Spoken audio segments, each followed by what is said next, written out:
귀한 찬양 감사합니다.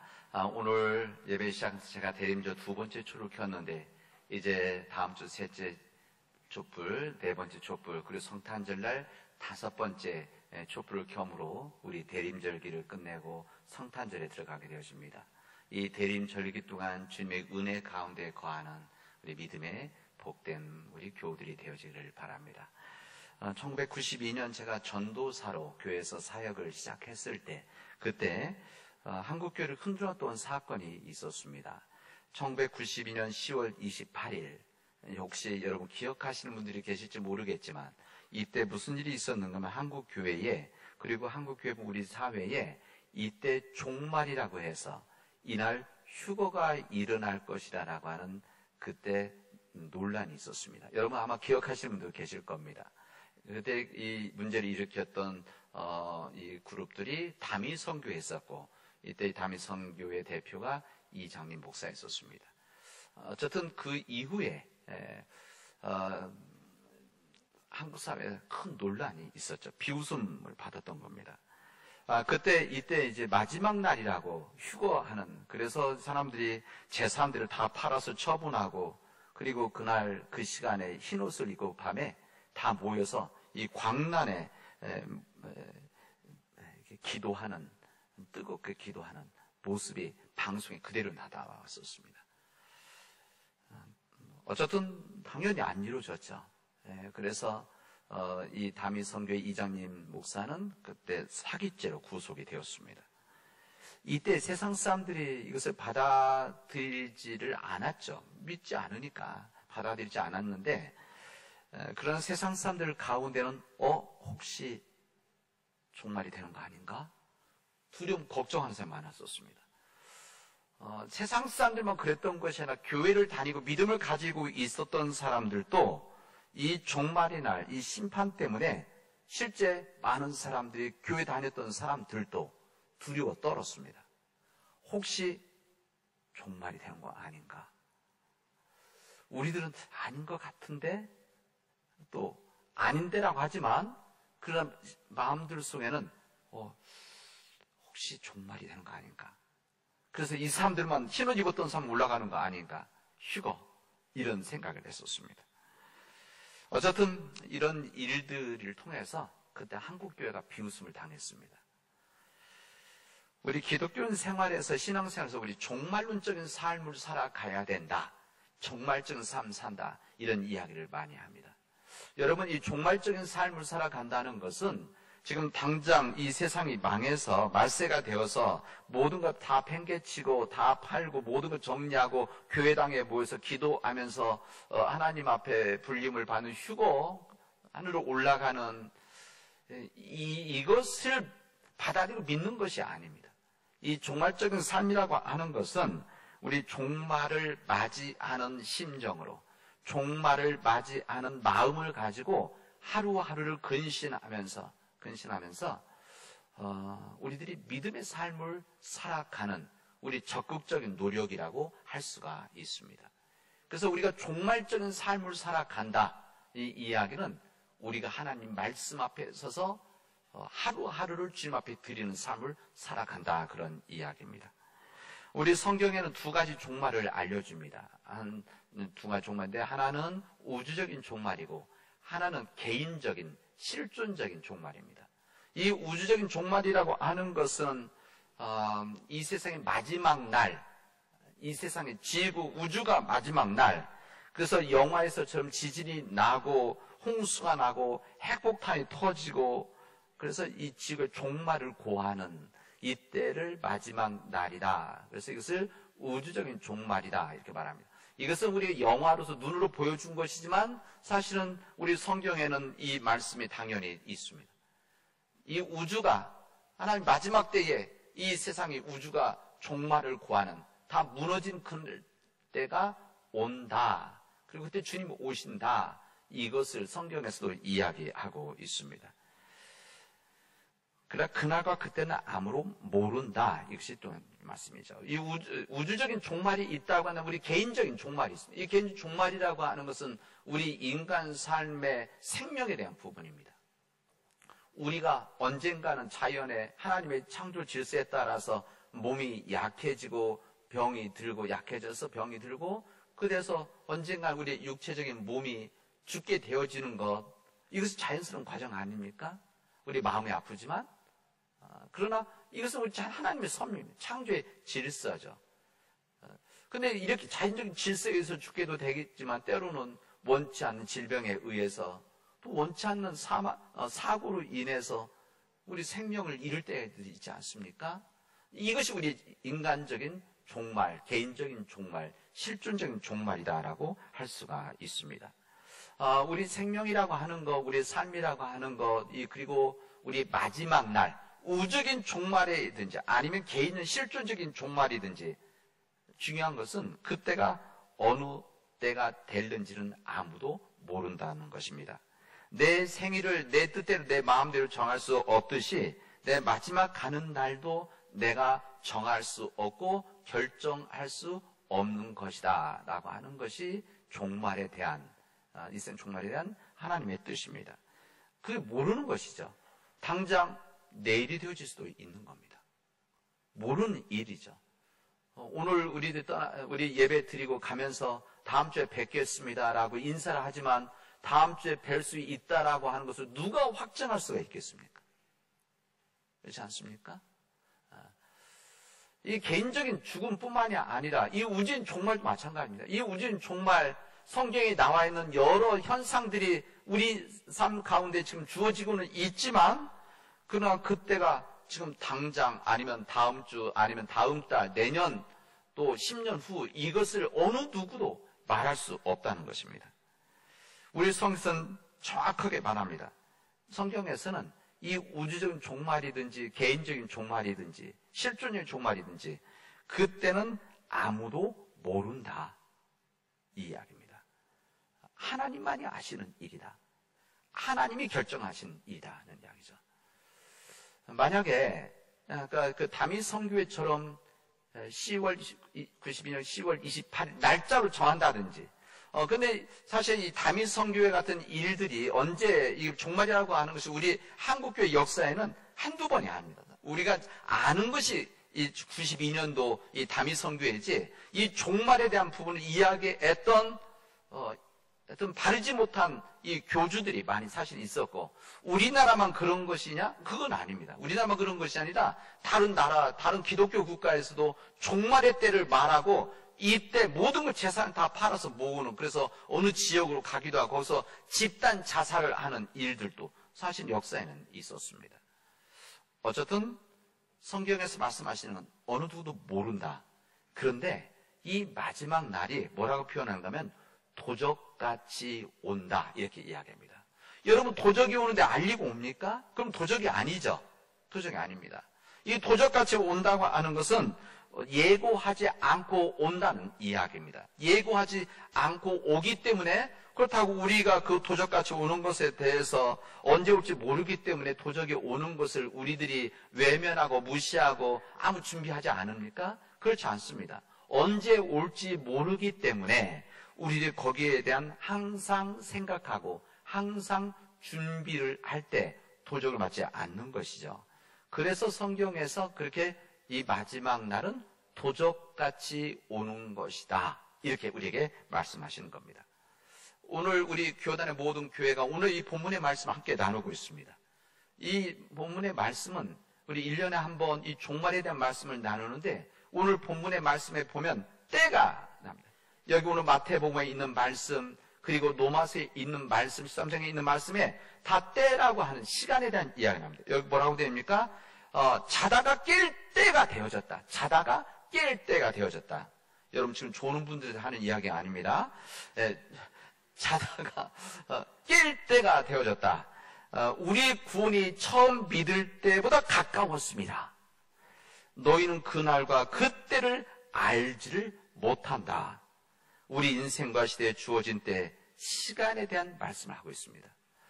여러분 그 어느 목욕탕 앞에 실제 사진 보니까 어느 목욕탕 앞에 이런 간판이 있었습니다. 누구나 다 때가 있다. 이렇게 돼 있더라고요. 그래서 이게 무슨 말인가 그랬더니 그것도 목욕탕 앞에. 그래서 제가 이 목욕탕의 주인이 기독교인인 모양이구나. 이게 두 가지 말을 다 하고 있구나. 누구나 다 때가 있다. 그래서 처음에는 궁금했다가 재밌다 했습니다. 오늘 말씀은 때에 대한 말씀입니다.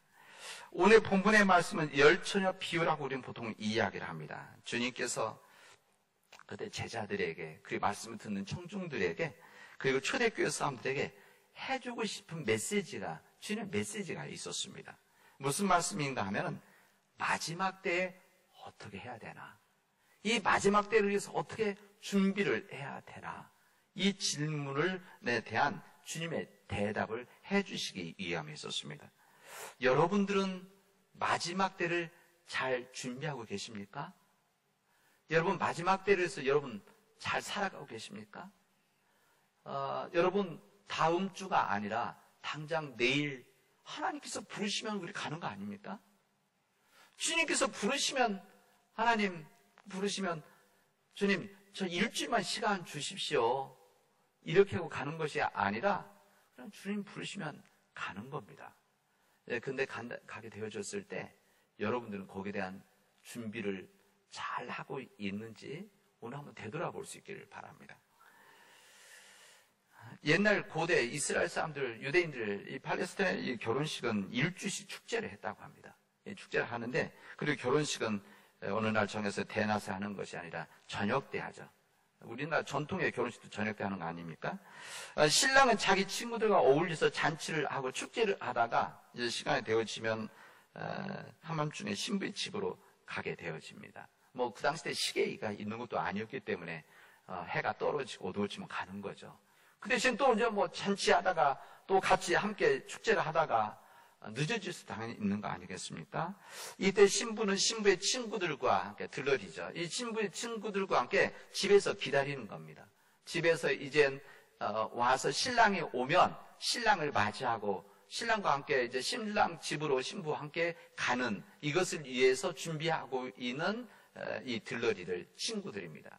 이 친구들은 당연히 밤에 가니까 등불을 준비를 했던 것이죠. 이 등불을 준비해서 있는데 오늘 본문에 보니까는 이 10명의 처녀들이 있었고, 10명의 처녀들 5명은 등불을 가지고 왔고, 또 5명의 처녀들은 등불과 함께 기름을 가지고 왔다라고 이야기를 하고 있습니다.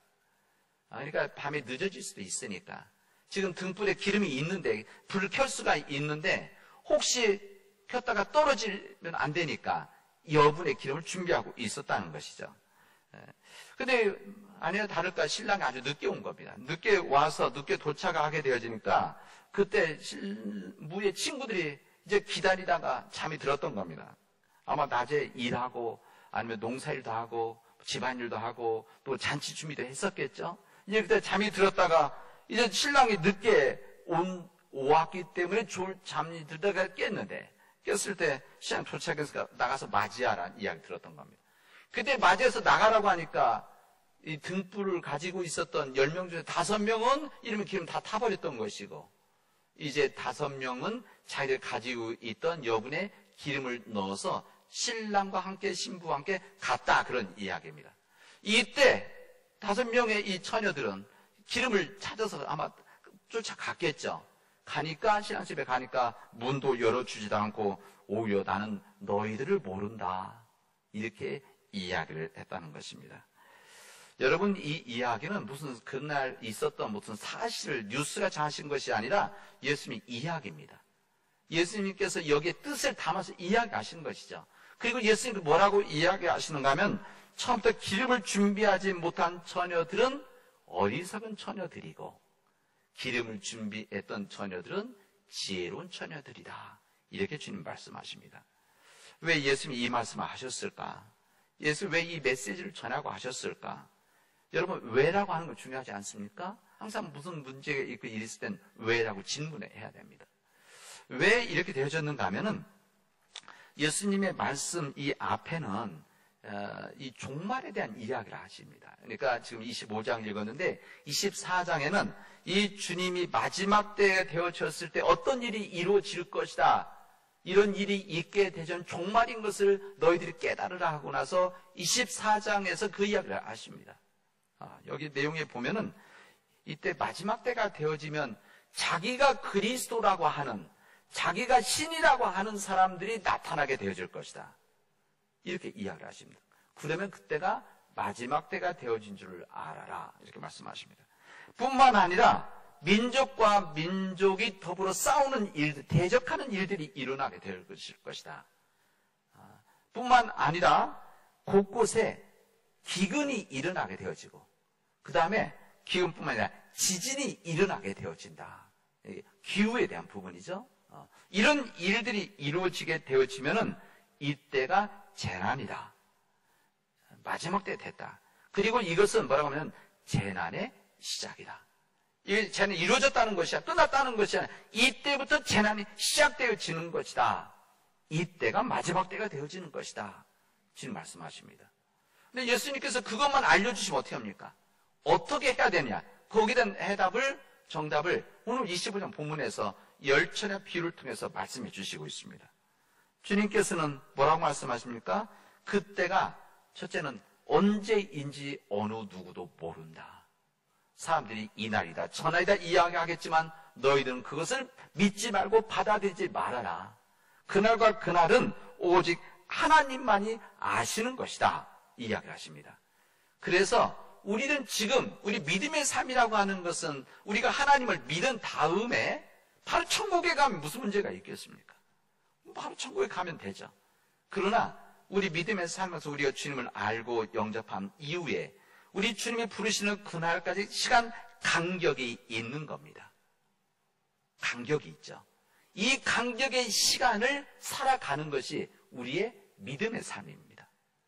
우리 믿음 안에서 하나님에서 인내를 가지고 하나님 말씀대로 살아가는 통해서 우리가 주님 부르시는 그날 우주적인 종말이 됐든지 우리 개인적인 실존의 죽음이 되어졌든지 이 기간을 살아가는 것이 우리 믿음 생활인 것이고 우리 교회 생활이 바로 이런 기간 동안 시간이다라고 할 수가 있습니다. 그래서 우리 그 시간 동안 열처녀 비유에 나오는 것처럼 이렇게 살아가야 된다는 거예요. 무슨 말이냐면은 우리들이 준비를 잘 해야 된다는 것이죠. 여기 어리석은 처녀, 미련한이라고 번역했지만 저 미련한이라는 것은 좀 표현이 좀 그렇고 이 어리석은 처녀들은 이 사람들은 준비를 하지 않은 온전하게 준비하지 않은 사람들이라고 합니다.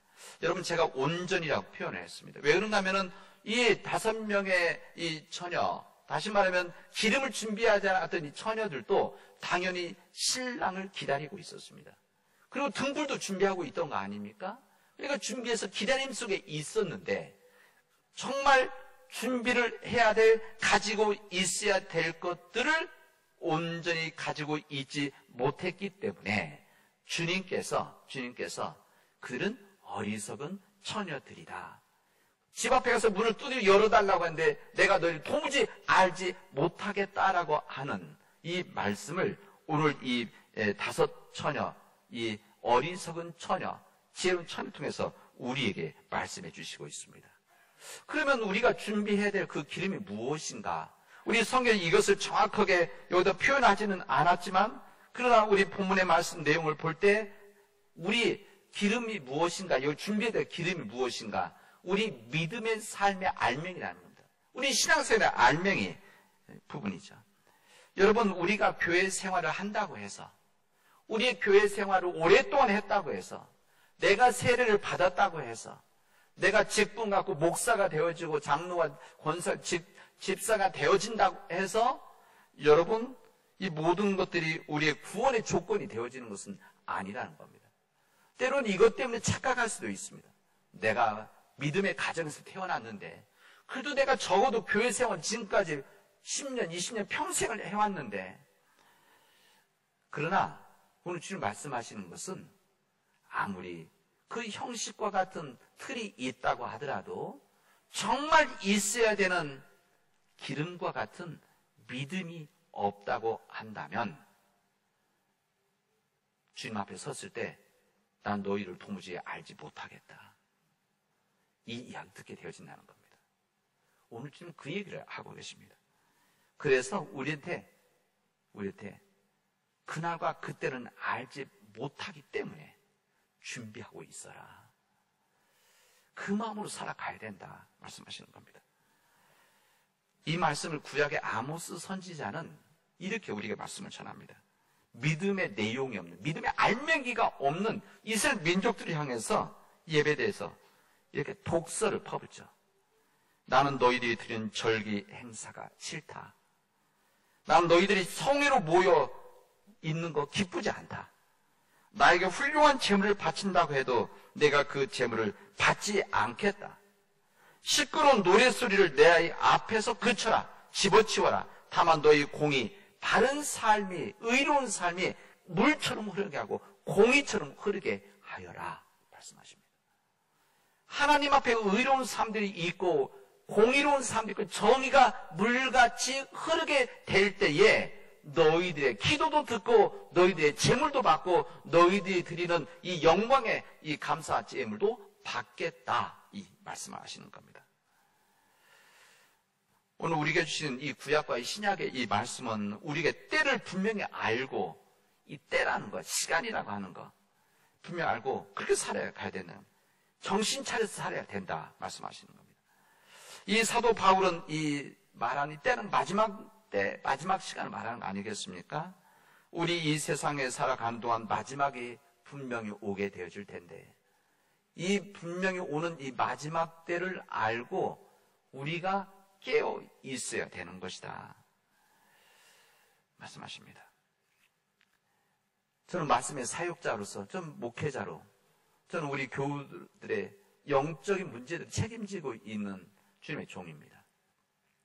그래서 여러분들에게 저는 말씀으로 또한 삶으로 성경을 통해서 주신 말씀을 전하는 것이죠. 이 전한 내용이 무엇인가 하면 믿음에 대한 말씀입니다. 믿음이죠. 그리고 저는 목회자로서 저는 여러분들에게 이 대림 둘째 주일을 맞이하면서 이 회개 시간을 함께 나누고 있는 이 대림절기 여러분들에게 저는 바로 잠에서 깨어날 것을 여러분들에게 말씀드리고 있습니다. 영적인 잠에서 깨어나야 된다. 영적인 잠에서 깨어나야 된다. 세상의 취에 잠들어 있는, 그래서 여기가 조사온이라고 하는 우리 삶에서 깨어 일어나야 된다는 말씀입니다. 여러분, 세상의 돈에 취해 있으면, 세상의 돈에 물질에 취해 있으면 그 잠에 빠져들게 되어져 있습니다.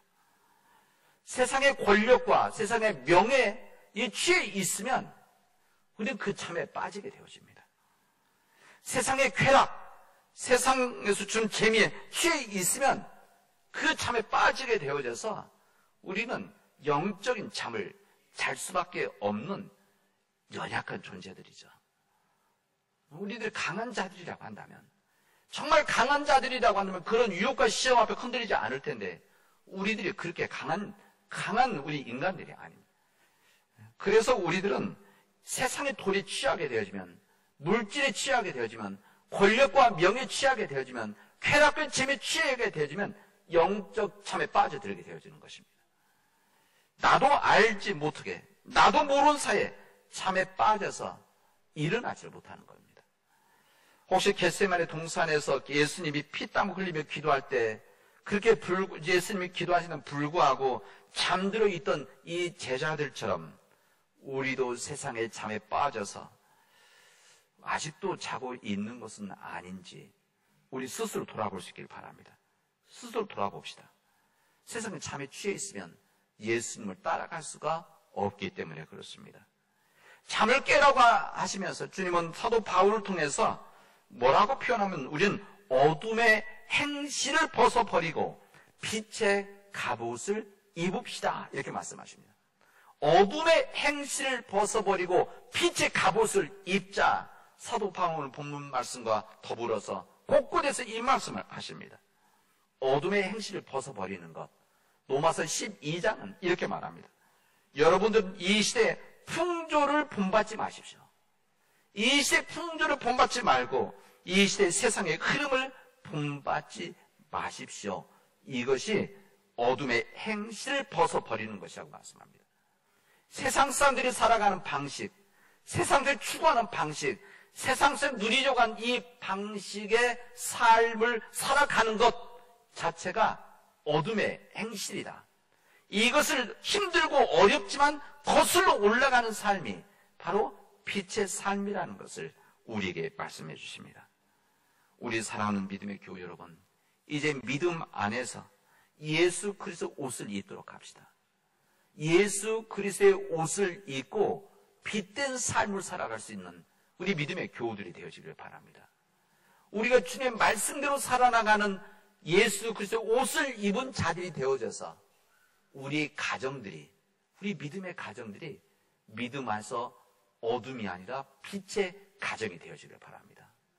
이 시대에 위협하고 있는 코로나 바이러스, 그 다음에 이 기후위기, 이 시대의 이 어둠 속에서 주님 몸된 우리 교회가 빛된 교회가 되어질 때 이 세상에 희망을 줄 수 있는 거 아닙니까?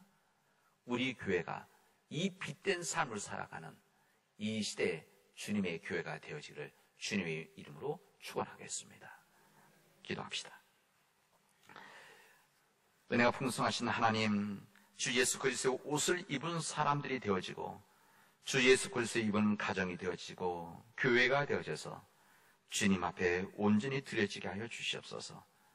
주님, 예수 그리스도 옷을 입은 우리들이 깨어 일어나 주님 그 때를 준비하고 그 때를 위해서 신실하게 살아가고 끊임없이 예수 그리스도의 주신 능력 안에서 역동적인 삶을 살아가도록 도와 주시옵소서. 예수님 이름으로 기도합니다. 아멘.